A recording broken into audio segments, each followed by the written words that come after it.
back out on the limb, about to fall off again, but in any case, people in my field have a dimmer view of Acts than I do. And I'm talking about Christian scholars and academics, not people who feel unaffiliated as I do.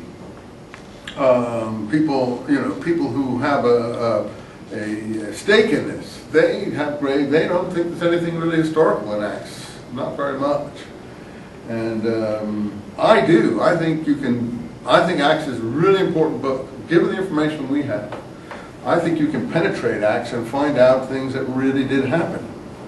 Because I think Acts authors are at pains to not tell us exactly what happened, or because of various embarrassing points, doctrinal issues, and events that took place.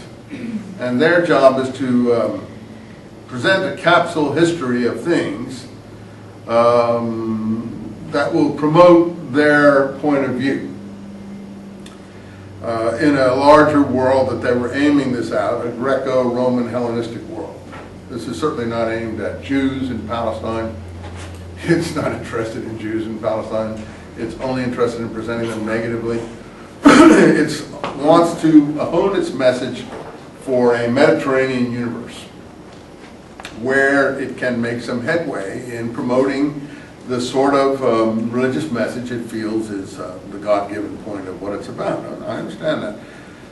But one of the things I objected to from the beginning is, since Christianity is based on charity, supposedly, the lack of charity in these documents, the charity to other people, people suffering. Funnily enough, I was watching this program last night on public television on the Crusades, and this one was dealing with what was his something or other. In any case, this Spanish crusade conquistador, not the Crusades, the conquistadors. This program was on of South America. I forget what his name is, but Caba. I forget what his name was. Anyway, something de Caba anyway. He got shipwrecked in Florida with a crew of 300, and then they all were separated, and they all sort of ran to kind of. This was in the about 1525 or so. They all, something, I forget his name. Anyway, that's it. Yeah, got the tape. You got the tape. Yeah. How come you got the tape? Did you see that program last night? Multicultural wanted me to have it. Today she brought it to me. What is it? It's a tape about Cavaza di Vaca. Who brought this to you? Cindy. What's the name of the secretary? Really? Yeah. And what are you doing with it? She wants me to watch it. Well, can I borrow it after you? Of course. Give As it long as back. you don't sell it. I'll borrow it now if you're not going to watch it now. I'll give it back to you Tuesday. Okay. No, really. If you're going to watch it over the weekend. No, I've got two more tapes. Okay, let me borrow this and I'll bring it on in my bag. I've got the one with Bill Moyers talking to, what's his name? Cabeza de Vaca. What this guy did was he got shipwrecked. Well, anyway, he tried to get back to Spanish settlements.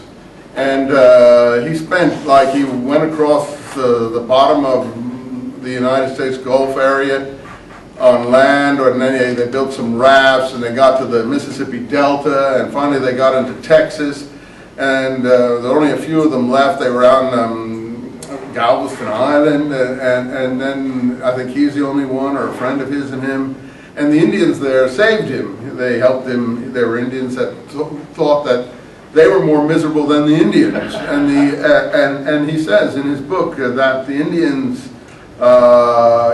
pitied us because we were so miserable, more miserable than them. So the Indians were being the true Christians here.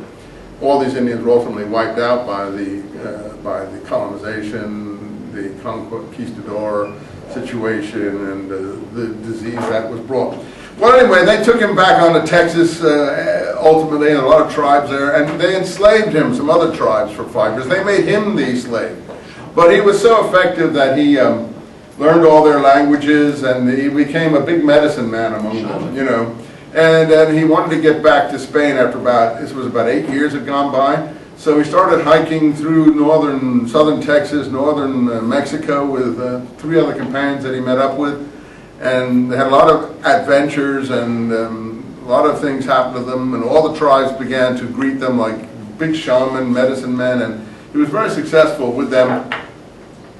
And finally he gets near Spanish civilization down in the northern Mexico or wherever it was, one of these, north of Mexico City, and he's getting there, and 3 or 4 riders come out. He's like been,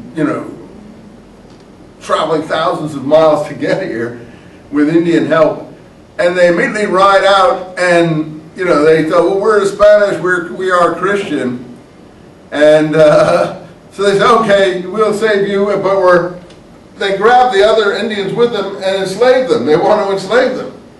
And so he says to them, look, these people have helped us.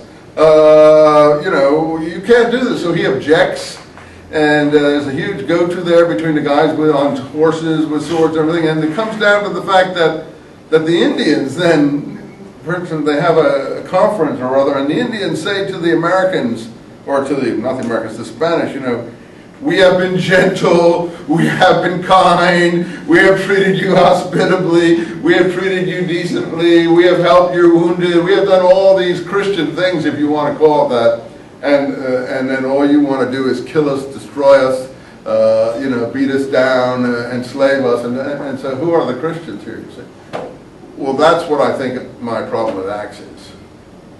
I know it's hard for a Christian, I respect what Christianity is.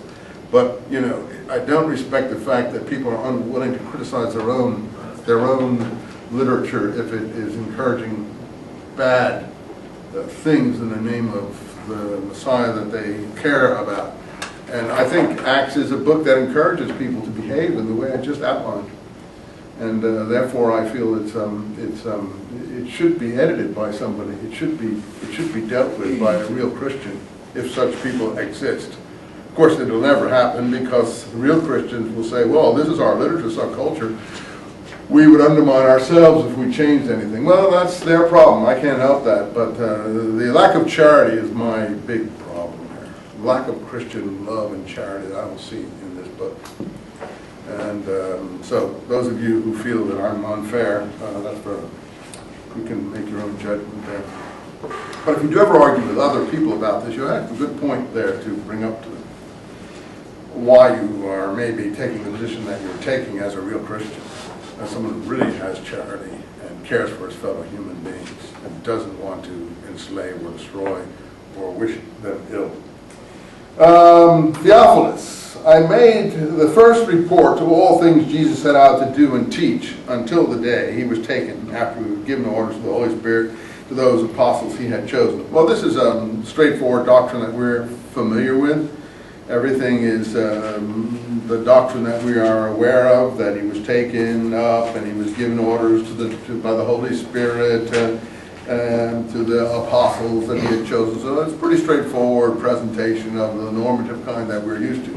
The interesting thing is he's writing this to Theophilus. No one knows who Theophilus is, but Theophilus is a Greek name meaning lover of God or God lover. Philo is love and Theo is God. So it may just be any God lover, it may be a particular God lover. The parallel in Hebrew to the name Theophilus is John. But that isn't exactly this, because John means God comforts. I don't think it's exactly Theophilus, so I don't know what the exact name would be in Hebrew, but anyway. Someone he is calling Theophilus. Now people say, who is the writer? The writer is supposed to be the same writer as the author of Luke. And if you look at Luke at the beginning, this is generally acknowledged to be the case. Because he admits he wrote a previous account. He says at the beginning of chapter 1, which most people don't look at the beginnings of things very carefully,